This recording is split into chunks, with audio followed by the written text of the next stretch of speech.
23 juta pekerjaan akan hilang dan 46 juta pekerjaan akan muncul, yang 10 juta diantaranya bahkan pekerjaan-pekerjaan yang belum pernah ada di dunia.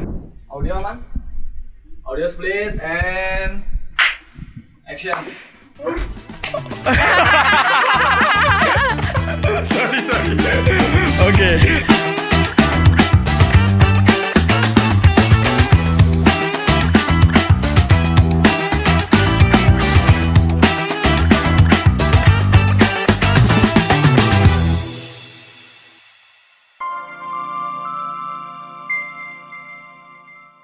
Selamat datang teman-teman semua di podcast Talent Hub. Ini adalah podcast edisi pertama by Talent Hub. Jadi Talent Hub itu adalah salah satu unit di bawah Kementerian Pusat Pasar Kerja, Sekretariat Jenderal Kementerian Ketenagakerjaan Republik Indonesia, yang khusus menangani tentang pengembangan talenta muda nih. Jadi peran utamanya adalah mencari talenta muda berbakat dan juga bagaimana planning untuk pekerjaan-pekerjaan masa depan. Jadi masih ada kaitannya dengan ketenagakerjaan dan juga ada kaitannya dengan pengembangan talenta muda, seperti itu. Nah, program-program kerja nih sekarang Talent Hub tuh ada Talent Class, ada Talent Talks, Talent Scouting, Talent Corner, dan juga yang sekarang ini yang kita lakukan adalah Talent Podcast. Nah, jadi ini adalah podcast pertama kita ya, dan kali ini kita mau ngobrol-ngobrol bareng sama Kak Ayu Saraswati. Yeay. Halo. Jadi dipanggilnya biasanya gimana nih? Ayu atau Sis. siapa? Sis Sis ya, kan? karena bro. Oh, karena jadi bro. aku sis. Iya. Oke, siap sis. Oke. Sis Ayu gitu ya? Atau sis aja ya? Sis aja. Oke, berarti nanti panggil bro ya. Tapi kalau dipanggil sis kayak mau belanja online shop ya. Oh gitu, berarti jangan dong. Jangan, Ayu aja. Ayu aja ya. Iya. Oke. Jadi Ayu sebelumnya ini pernah Putri Indonesia Bali 2020 ya. Betul nggak? Betul. Putri Indonesia Lingkungan 2020. Betul sekali. Miss Internasional Indonesia 2021. 2020, 2021, nanti gitu berangkatnya 2022. Oh begitu. Ya. Boleh beri tepuk tangan nggak? Oh boleh. Tepuk tangan. Iya. Jadi kelahiran Denpasar 6 Juli 97 ya. Iya. Sekarang 24 tahun ya. Dan pernah menjadi duta MPR RI, Iya. model dan dokter. Jadi Ayu ini adalah sarjana kedokteran Universitas Udayana. Betul. Waduh, keren banget sih. Ada emoticon di sini nggak? Request. Nah, request emotnya. Ya, teman-teman talenta muda. Jadi topik kita di podcast pertama ini adalah peran talenta muda dalam sustainable environment gitu. Jadi kita mau kulik dulu nih. Kira-kira aktivitasnya Ayu selama menjadi putri lingkungan ya? Putri atau Indonesia apa? Lingkungan, betul. Putri Indonesia Lingkungan ya nyebutnya. Jadi selama menjadi Putri Indonesia Lingkungan ini dari tahun 2020 sampai tahun ini juga. Iya. Gitu, dan tahun depan berangkat ke Miss International. Itu kira-kira apa aja nih mulai dari tahun 2020? Kita mau pengen tahu juga dong tentang preparationnya sebelum 2020 tuh apa aja yang dilakukan begitu sampai kemudian 2020 berkompetisi dan akhirnya menjadi Miss Indonesia Lingkungan gitu. Nah itu kira-kira apa aja nih, bisa ceritakan dong? Kalau kegiatan aku, I think first and foremost sebelum ikut bagian Putri Indonesia ya. Yeah. Sebelumnya aku seorang debater, terus juga Oke. Terus kalau dari pendidikannya aku sarjana kedokteran. So I studied medicine di Bali, lahir besar sekolah di Bali, dan memang dari dulu suka banget binatang dan anaknya lumayan alam banget ya karena orang Bali. Iya. Jadi memang ever since I could remember, for as long as I could remember, aku memang sangat cinta alam. Oh gitu. Nah, Oke. kebetulan ada kesempatan ikut Putri Indonesia dan ternyata I'm lucky enough to be selected as Putri Indonesia Lingkungan. Jadi for me that's a very happy coincidence. Anak yang suka banget binatang, suka alam, kepilih jadi Putri Indonesia Lingkungan. Jadi saat aku bertugas pun setelah mendapatkan title itu, rasanya I'm just being myself and I speak for what I believe in, for the things that I've always cared about. So yeah, it's a very interesting. Very interesting. I enjoy being a Putri Indonesia Lingkungan very much. Oke. Jadi itu teman-teman ya. Tapi pas waktu pasti akan ada cerita perjuangan nih gitu. Cerita perjuangan sebelum menjadi Putri Lingkungan itu kira-kira seperti apa gitu. Cerita perjuangannya. Jadi, mau dimulai dari mana? Kenapa kemudian tergerak lingkungan nih? Yeah. Gitu. Kenapa menentukan lingkungan sebagai sektor yang dimana disukai atau akan bergerak di situ gitu? Yeah. Kenapa? Kebetulan kalau jadi di Yayasan Putri Indonesia ya, saat kita selected, yang milih itu dewan jurinya. Oh gitu. Jadi aku nggak bisa ucuk-ucuk datang terus kayak request mau jadi Putri Indonesia Lingkungan gitu. Karena bukan radio, nggak terima request ya. Oh iya. Memang kebetulan mungkin dari dewan juri juga melihat background aku dan my advocacy, terus juga kepribadian aku yang memang pecinta binatang, suka alam. Jadi mungkin they see it as someone yang bisa mengemban tugas sebagai Putri Indonesia Lingkungan. Jadi gitu. Sebenarnya bukan aku yang memilih, tapi aku sangat beruntung untuk dipilih sebagai Putri Indonesia Lingkungan. Nah itu terus kalau aktivitas nih, aktivitas dari sejak menjadi Putri Indonesia Lingkungan di 2020 itu kira-kira apa aja tuh? Jadi mungkin dengan kementerian atau aktivitas-aktivitas yang lain seperti itu. Bisa diceritakan nggak? Aktivitasnya banyak ya. Dan walaupun memang karena kebetulan aku terpilih persis saat pandemi dimulai. Jadi aku lumayan Putri Pandemi Maret. Persis saat lockdown. Sebelum malam sebelumnya Putri Pandemi aku kepilih. Jadi kegiatan kita memang banyak yang daring awal-awal. Jadi dari rumah aja, terus webinar, kegiatan-kegiatan online sharing session, Instagram live, dan tentu sebagai Putri Indonesia Lingkungan kita banyak berkegiatan untuk lingkungan di rumah aja. Jadi memberikan contoh bagaimana cara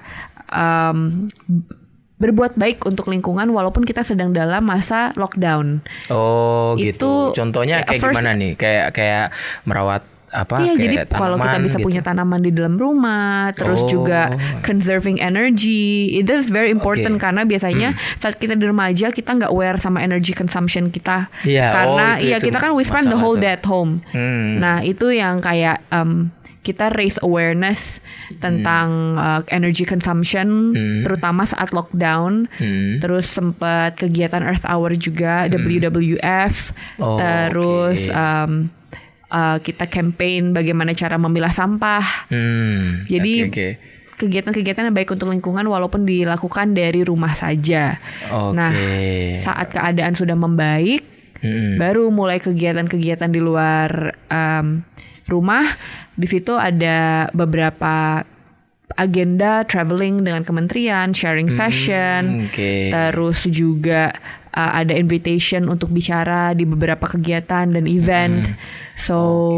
Hopefully karena sekarang kegiatannya sudah lumayan padat. Lagi, semoga lebih banyak lagi bisa berkontribusi sebagai Putri Indonesia Lingkungan. Nah itu. Jadi kalau dari sisi pemerintah sendiri nih sejauh ini ya, pemerintah ya, itu menurut Ayu kira-kira apa yang harus dioptimalkan gitu untuk menyikapi isu-isu lingkungan nih gitu. Itu kira-kira kayak misalnya kan sekarang banyak isu tentang mungkin climate change gitu-gitu ya. Nah, menurut Ayu dari sisi pemerintah gitu ya, atau dari sisi mungkin bisa juga dari sisi anak-anak muda ya, karena kita kan talenta muda ya. Jadi anak-anak muda itu apa yang harus dilakukan gitu. Menurut Ayu aja nih. Kira-kira. Mungkin ini menurut aku sebagai anak muda dan melihat kebijakan dan juga positioning pemerintah kita mengenai lingkungan ya. Kalau dari aku sendiri, kalau ditanya apa yang harus dirubah, sebenarnya theoretically it's there. Jadi kebijakan-kebijakan, peraturan-peraturan pemerintah, kalau kita tinjau satu persatu memang banyak yang sudah pro environment. Kita kemarin Pak Jokowi di kegiatan G20 sudah mendeklarasikan komitmen terhadap sustainable economy, terus juga memberikan usulan-usulan bagaimana negara-negara bisa menyikapi climate change and climate crisis, dan bagaimana cara kita bisa berjalan beriringan bersama-sama menuju Sustainable Development Goals. Banyak kebijakan kita kok yang memang sudah memprioritaskan dan mengutamakan sustainability. I mean, the law is there, peraturannya ada, cuma mungkin yang perlu dirubah adalah penerapannya. Iya, karena sesuatu yang sifatnya teoritis, kalau tidak diterapkan dengan baik, dengan benar, dan dengan taat, dibarengi juga dengan awareness dari masyarakatnya, karena masyarakat nggak banyak yang tahu positioningnya pemerintah mengenai lingkungan. Iya, jadi harus lebih banyak sosialisasi ke masyarakat dan mengikut sertakan. Jadi bukan cuma bukan cuma mensosialisasikan, tapi juga mengajak masyarakat bersama, mengambil peran. Dan kalau bisa dibuat dalam bentuk peraturan yang mengikat, sehingga masyarakat mau nggak mau, suka nggak suka, harus menjaga lingkungan. Harus menjaga lingkungan, menurut aku itu. Karena kalau mau dibilang nunggu kesadaran, kita bebal. Kita bebal, like it or not, that's the truth. Jadi mau nggak mau, menurut aku memang harus ada sanksi dan harus ada peraturan yang mengikat masyarakat untuk menjaga lingkungan. Iya, betul. Nah, kalau ini kan Talent Hub ya, kita talenta muda nih pasti sekarang kan jumlahnya lebih banyak ya, sekitar lebih dari 50% lah berdasarkan BPS ya. Itu dia Gen Z dan milenial itu akan sangat berperan penting ke depannya, karena dari segi kuantitas lebih banyak, terus kemudian mungkin dari segi influence itu juga akan lebih masif ya, akan lebih berpengaruh lah, lebih punya impact gitu. Nah, kira-kira untuk membuat sebuah perubahan terhadap kelestarian lingkungan atau sustainable environment gitu ya, itu apa yang Ayu sarankan nih?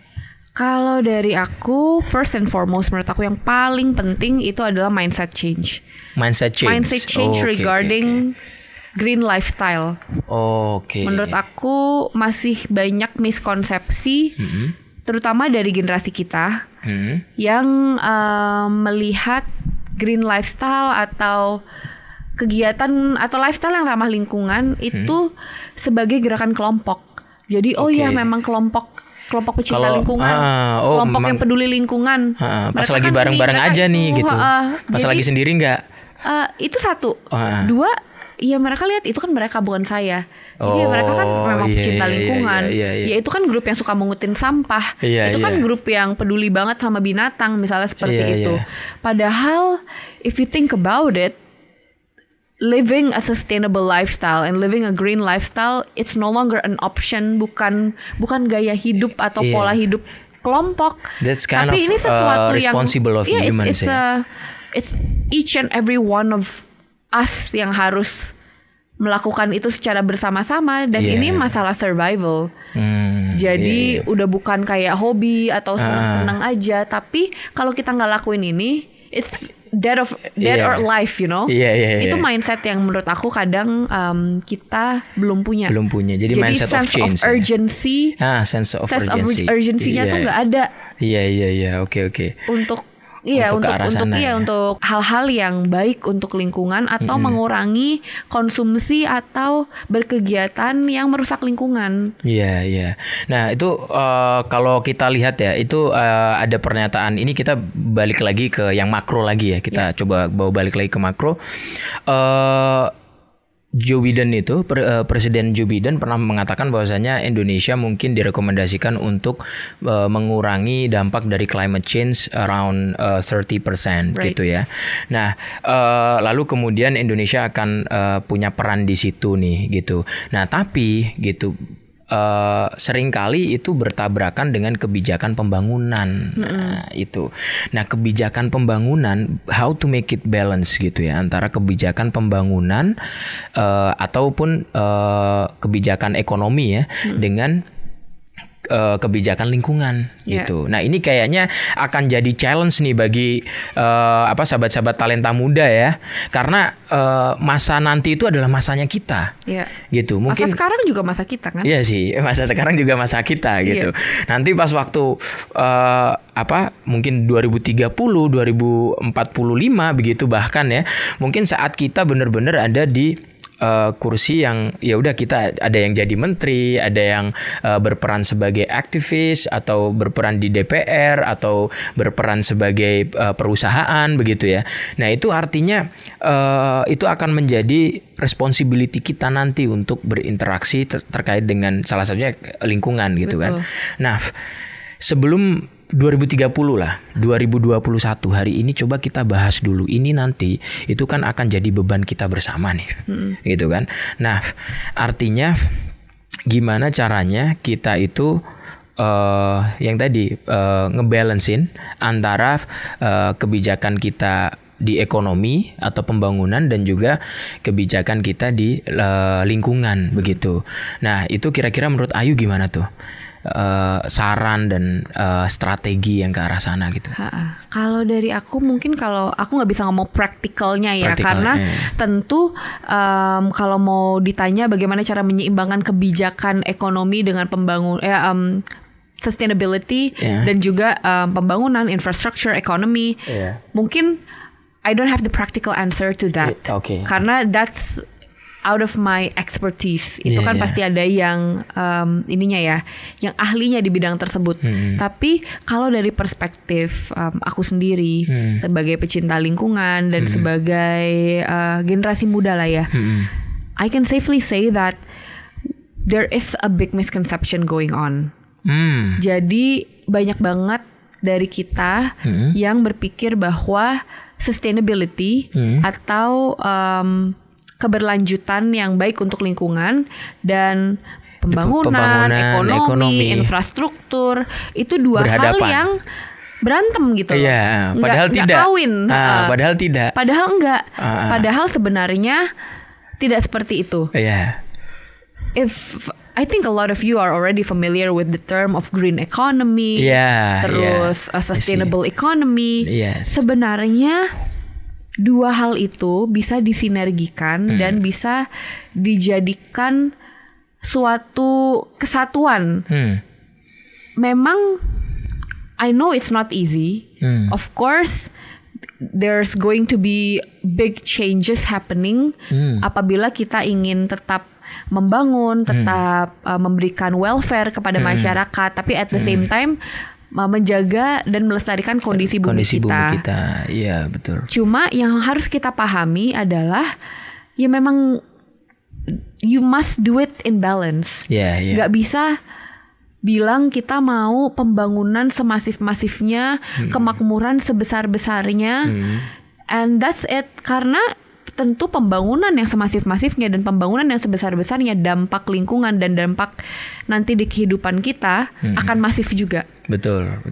So when you say that I want growth, I want economy, I want financial stability, in order for you to achieve that, saat nanti kalaupun kita mencapai fase tersebut, terlalu banyak yang dikorbankan, dan apabila once we get there, there's not much to enjoy karena climate change, bencana alam. So when you fight for prosperity, kita juga nggak bisa disregard bahwa suatu saat akan ada ancaman yang mengancam kita di ujung jalan. Betul.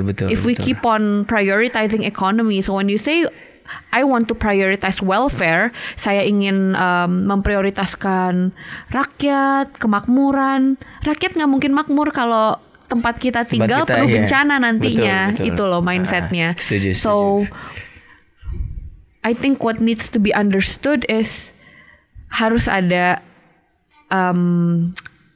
sinergi. Betul. Dan harus ada rasa nggak nyaman yang kita harus endure. gitu. Jadi bukannya akan nyaman. It's gonna be hard karena there's gonna be changes where we get our energy, where we get our food, where we make our clothes, how we transport from one place to another. Itu semua harus dirubah. Betul. Tapi bukan berarti nggak mungkin. Bukan berarti kita nggak bisa prosper kalau kita memprioritaskan lingkungan seperti itu. Nah, ada satu hal nih yang biasanya saya diskusikan juga dengan teman-teman, yaitu terkait dengan apa yang terjadi hari ini, terkait dengan energi, terkait dengan climate ya. Saya berpikiran kenapa bahwasanya sekarang tuh kan kemarin sempat terjadi krisis energi, ya kan? China, US dan beberapa negara besar Inggris ya sempat terjadi krisis energi. Dan saya tadi setuju ya dengan pendapat Ayu bahwasanya kita harus bersinergi gitu antara how to manage the growth gitu, economic dan juga pembangunan yang lain gitu ya dengan sustainable environment gitu. Jadi kita harus cari titik balance-nya di mana gitu ya. Nah, ini sebenarnya kalau dari kita bawa lagi ke makro mungkin akan kelihatan bahwasanya krisis energi yang terjadi di beberapa negara besar ini menandakan adanya sebuah shifting yang besar sebagai pertanda revolusi industri itu terjadi gitu. Jadi pertanda salah satu revolusi industri bergeser itu kan biasanya adalah terjadi sebuah perubahan besar. Nah, saya kira setelah ini energi baru terbarukan. Nah, itu teman-teman talenta muda, kenapa ya? Di sini tuh ada beberapa domain yang harus kita tahu.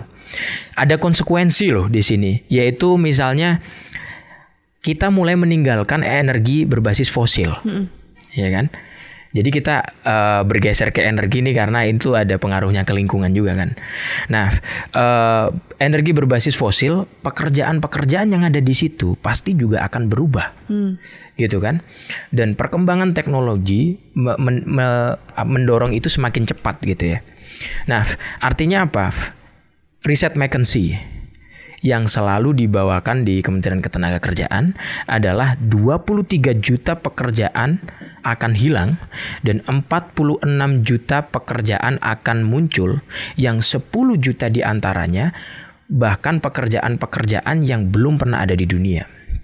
Nah, artinya apa? Dengan shifting energy, dengan arah ke sustainable environment yang tadi disampaikan Ayu, mungkin konsekuensinya adalah pekerjaan-pekerjaan masa depan itu juga akan berubah tipikalnya.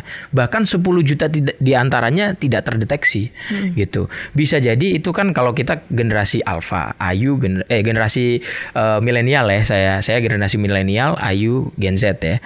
Dan nanti mungkin generasi alpha begitu ya. Generasi alpha, pekerjaan-pekerjaan yang ada di generasi alpha itu hari ini kan belum muncul pekerjaannya. Gitu.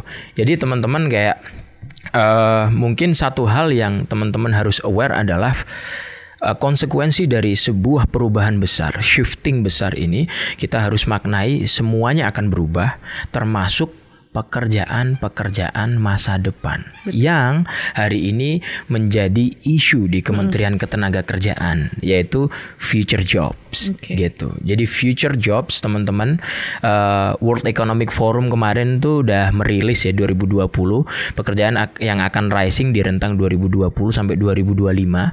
Ada 20 pekerjaan future jobs, 3 besar diantaranya adalah terkait dengan data.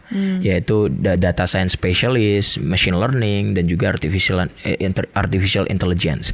Dan saya kira tiga pekerjaan ini juga akan sangat berpengaruh di lingkungan, gitu. Karena apa? Karena kayak oke, saya udah menjaga lingkungan kok. Misalnya saya berusaha X, saya sudah taati semua peraturan yang diterapkan gitu, yang ditetapkan gitu kan. Nah ternyata itu nggak benar gitu, nggak asli gitu. Ternyata dia melakukan sebaliknya misalnya. Nah itu kan kita butuh pengawasan data yang secara detail begitu kan. Nah itu teman-teman mungkin harus aware tentang pekerjaan masa depan begitu kan. Nah saya suka banget bikin gerakan. Mungkin Ayu juga suka kali ya bikin movement gitu ya. Nah ngomong-ngomong soal movement nih, mungkin nanti kita bisa tindak lanjuti setelah podcast ini juga begitu. Apa-apa saja yang sekiranya bermanfaat bagi teman-teman kita di luar sana. Saya dengan domain future jobs, Ayu dengan lingkungan. Nah, karena ini seperti yang tadi, dua hal yang tidak bisa bergabung gitu. Nah, ini bagaimana caranya bergabung gitu kan. Kita tetap dengan future jobs tapi diarahkan lebih ke green economy, ke sustainable environment gitu kan. Nah, ngomong-ngomong soal gerakan nih gitu. Jadi kira-kira gerakan apa saja yang pernah Ayu lakukan, dan menurut Ayu dari diskusi yang sudah kita lakukan ini, gerakan apa yang cocok untuk talenta muda supaya kita bisa mengimplementasikan secara konkret sustainable development ini. Gitu. Sustainable environment gitu. Menurut Ayu gimana? Kalau bicara mengenai gerakan yang udah pernah aku lakukan ya, ada beberapa sih yang relates to environment, that relates to Mother Earth. Jadi beberapa kegiatan yang sempat aku lakukan kemarin, kita sempat bikin kegiatan dengan anak-anak pemulung. Jadi itu anak-anak yang besar dan lahir di lingkungan TPA. Nah, kita ajak untuk bersosialisasi, bersinergi dan nonton bareng dengan nonton film Pulau Plastik. Jadi it's a movie that tells about the environmental threat that we're going through dengan adanya plastik dan mikroplastik di Pulau Bali. Jadi kita kasih lihat dampaknya, kita edukasi mengenai bagaimana cara kita memilah dan juga mengolah sampah tersebut, dan kalau bisa dikurangi. Jadi itu one of the movements that I did that felt very close to my heart, karena mereka kan datang dari keluarga pemulung ya. Jadi they have a sense of pride in what they do. Karena di film itu dan melalui diskusi kita ngasih lihat ke mereka bahwa mereka dan orang tua mereka, they're heroes. Mereka adalah pahlawan-pahlawan lingkungan yang membantu memilah-milah permasalahan terbesar yang kita hadapi sekarang, which is trash and plastic.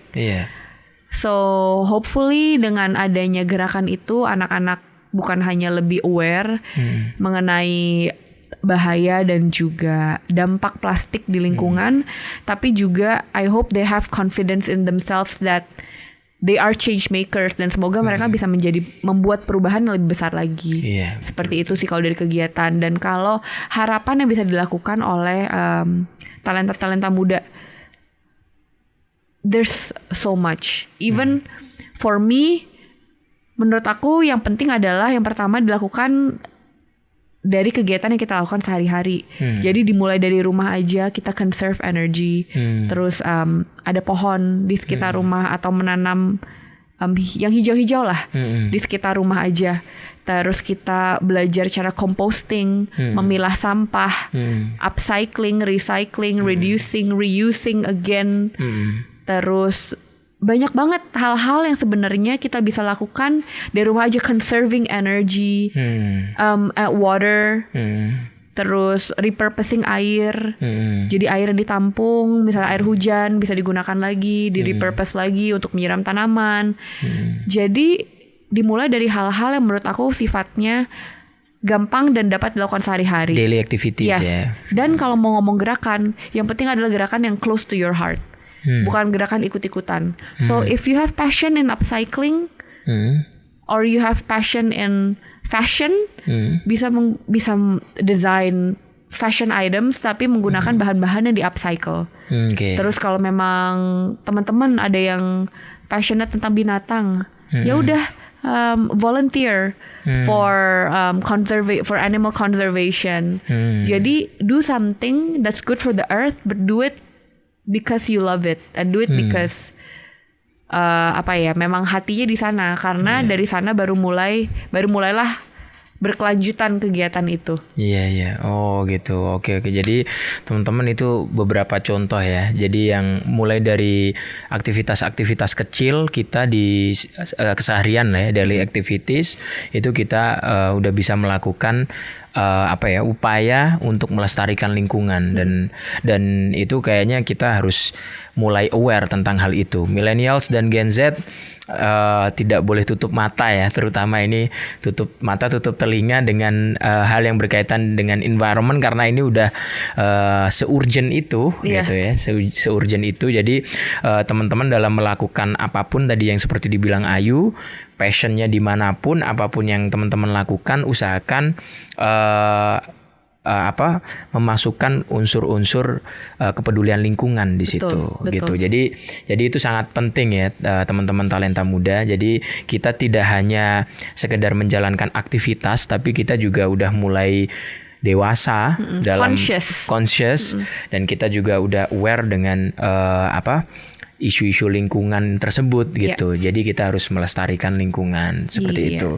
Ada semacam quotes yang menarik nggak yang bisa di-share ke teman-teman talenta muda soal lingkungan? Quotes yang menarik. Kalau quotes mungkin Greta Thunberg kali ya, quotes yang Greta menurut Thunberg. aku kayak wah, she was 15-year-old saat dia mogok sekolah karena she wants to raise awareness on the environment. Itu one of her speech that she brought, dia pernah bilang something along the line, itu dia mau urge pemerintah dan I think people in general, adults in general, karena kan dia generasi muda, dia kan sebenarnya anak kecil kan saat itu. Dia mau urge kok bisa-bisanya sih pemerintah nggak peduli ya sama kita. Jadi dia bilang people are dying and people are suffering and the ecosystems are crumbling down gitu loh. And you talk about economy and you talk about fairy tales of eternal growth. How dare you? Dia bilang kayak gitu. And saat aku dengar itu aku ngerasa ketampar. Bener. Ini di sekitar kita bencana alam terjadi karena climate change. People are dying. Our ecosystems are collapsing. Kita ngelihat tiap hari ada aja spesies demi spesies yang mulai punah because of what we do. Dan bisa-bisanya kita bilang kita mau prioritize economy. What's there to prioritize?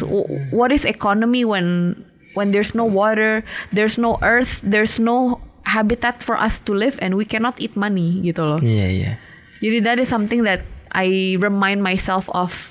Dan itu sesuatu yang menurut aku semoga bisa mengetuk pintu hati change makers, policy makers, dan kita juga sebagai masyarakat yang bisa membuat perubahan. I think we need to try that. We have to be the change maker. Right. Dan para talenta muda di sana, menurut saya sekecil apapun itu yang bisa dilakukan di lingkungan sekitar ya. Jadi kalau kita ngomong di sini mungkin awareness-nya untuk teman-teman di Jakarta gitu. Jadi ini tidak ya, ini untuk seluruh Indonesia ya. Seluruh dunia kalau bisa. Seluruh dunia kalau bisa, karena mau berangkat ke Miss International nih. Jadi harus seluruh dunia ya. Dan teman-teman, oke lah teman-teman di Indonesia, apa yang teman-teman bisa lakukan, sekecil apapun tindakan, gerakan yang bisa teman-teman lakukan untuk memberikan dampak sustainable terhadap lingkungan. Nah, itu tolong segera dilakukan karena memang urgensinya ada di situ begitu ya. Dan teman-teman talenta muda, jangan lupa bahwasanya kita itu tadi seperti yang dibilang Ayu dari Greta Thunberg, bahwasanya kita juga nggak akan makan duit ya kalau sepanjang kita kecanduan growth tapi terus kemudian lingkungan rusak kan nothing gitu, miss nothing. Jadi mending teman-teman kita balancekan antara lingkungan dan juga economic growth atau apapun yang kita lakukan dalam aktivitas sehari-hari.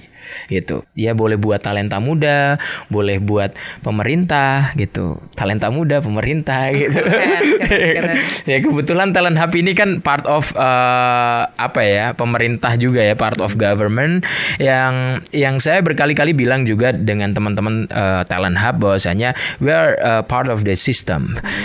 Dan kalau bisa kita do something gitu yang bisa memberikan impact kepada apapun itu perkembangan ya, lingkungan, terus kemudian pekerjaan, terus kemudian pengembangan kewirausahaan. Jadi concern Talent Hub berada di dalam sistem dan kita harus memberikan dampak yang baik untuk masyarakat, terutama soal isu-isu yang hari ini terjadi begitu. Saya kira seperti yang tadi sebelumnya saya diskusikan dengan Ayu ya. Ada beberapa hal yang sangat penting yang akan menjadi concern dan isu ke depan, yang diantaranya tidak hanya tentang digital and creative aja, tapi juga ada tadi yang kita bicarakan hari ini yaitu climate change, terus kemudian energy gitu ya, dan satu lagi soal SME atau UMKM ya. Dan itulah mungkin kelima hal yang akan kita hadapi millennials dan Gen Z ke depannya begitu ya. Jadi tadi kita nggak jadi ngobrol sis bro ya. Nggak jadi. Mungkin next episode boleh. Bro and sis podcast ya. Ya itu teman-teman ya. Jadi oke, tadi kita kayaknya sangat serius banget ya ngobrol soal ini tadi ya. Lumayan sangat serious matter. Iya, it's a serious matter.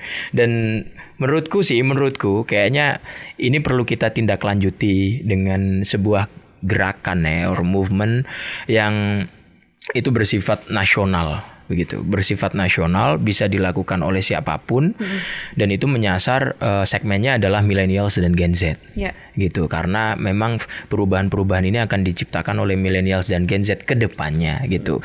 Artinya hari ini udah mulai kita harus bergerak ke arah sana begitu ya. Is there any closing statement from you? Closing statement, maybe just to remind everyone that one, keep yourself updated karena keep yourself aware. Kadang kita kan tutup telinga, tutup hati, tutup mata mengenai masalah lingkungan karena kita pikir this is something that's gonna happen like 20 years from now. But if you open your eyes and look around you, it's already happening to us right when we're talking right now. Kita cuaca musim yang gak jelas, badai, kekeringan, krisis air, krisis energi, and this is no longer us fighting for our children's future. This is us fighting for our own lives right now. So we have to do something now. Yeah, it's so really sad to hear, and I think we need to become a change maker. From now on, and itu our responsibility. Ya saya kira hari ini mulai dari podcast ini diluncurkan itu saya kira perlu ada satu tagline lagi nih di Talent Hub gitu, yaitu tagline itu mungkin berupa hashtag seperti yang kita lakukan sebelumnya. Kita melakukan Talent Hub bantu kerja waktu pandemi. Itu karena saya berpikir waktu pandemi saat itu teman-teman itu kan kerja freelancer dan lain sebagainya, itu udah mulai banyak tidak mendapatkan pekerjaan pada saat itu. Dan melihat itu akhirnya ya itu tadi apa yang saya call adalah we are part of the system, dan we need to do something gitu. Akhirnya saya bikin gerakan Talent Hub bantu kerja yang tadinya mungkin kegiatan itu bootcamp, pelatihan untuk upskilling itu dilakukan offline karena keterbatasan pembatasan COVID. Akhirnya kita lakukan dengan online yang tadinya harus dibatasi 100-200 orang. Saya bilang ini tidak terbatas, sebanyak-banyaknya mahasiswa ataupun lulusan ataupun para freelancer yang bisa ikut, silahkan ikut. Dan juga di sela-sela itu paralel kita mengundang industri untuk kira-kira apa yang bisa di open ketika masa pandemi ini, pekerjaan-pekerjaan bisa di-apply. Akhirnya kita bikin sebuah gerakan yang di launching juga oleh Bu Menteri, yaitu namanya Talent Hub bantu kerja gitu. Karena pada saat itu saya memposisikan diri sebagai oke, sekarang saat ini kita di Talent Hub mungkin orang nggak ngelihat kita hari ini, tapi small movement gitu, small things itu will become a bigger impact gitu ya, ketika kita gerakkan dan itu menyadarkan semua orang gitu. Dan pada saat itu yang saya pikirkan adalah oke, ini kalau misalnya terjadi di 2045, if gua jadi menteri tenaga kerja gitu ya, itu apa yang kita harus pikirkan? Artinya kan kita akan membuat sesuatu yang dimana itu memberikan perubahan bagi masyarakat gitu kan, yang artinya di situ kita harus memberikan the way gitu ya, solusi yang kira-kira bisa dimanfaatkan oleh masyarakat. Kalau misalnya saya nggak dapat pekerjaan, at least kita bisa memberikan pelatihan, kita undangkan industri supaya masyarakat bisa melakukan apply dan lain sebagainya. Ada effort ketika cerita-cerita sedih itu datang gitu ya, itu at least kita ada effort untuk ke arah sana. Dan saya kira setelah podcast ini perlu kita melakukan gerakan seperti halnya kita mengulang kembali Talent Hub Bantu Kerja itu. Semangatnya dan juga how to move kolaborasinya. Dan saya melihat mungkin kedepannya kita semakin banyak kita berkolaborasi dengan Ayu, dengan teman-teman yang lain, itu kita akan bisa memberikan bigger impact for the people. Jadi setelah ini mungkin kita harus meluncurkan sebuah hashtag nih. Gitu. Kalau dari Ayu ada saran nanti hashtag kita mikir dulu dong. Oh iya, kita mikir dulu ya. Iya.